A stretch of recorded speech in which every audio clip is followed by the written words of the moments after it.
Müğənni Aysun İsmayılova növbəti dəfə efirdə ağlayıb. Milli.az xəbər verir ki, Aysun Rəngarəng proqramında qonaq olarkən həbsdə olan anası Rəqsanə İsmayılovadan danışıb. Aysun deyib ki, anası üçün çox darıxıb.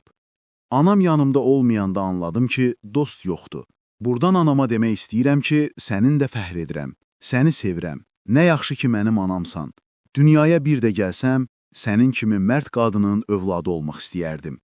Hədsiz çox darıxmışam.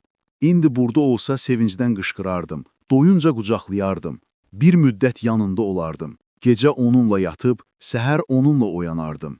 Biz 24 saat görüntülü danışırdıq. Pis yaxşı nə olsa ona çatdırırdım.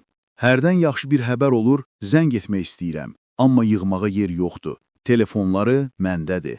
Övladlar atadan yox, anadan yetim qalır. Zaten atadan yetim idim. Atasız böyümüşəm. İndi də anadan yetim qaldım.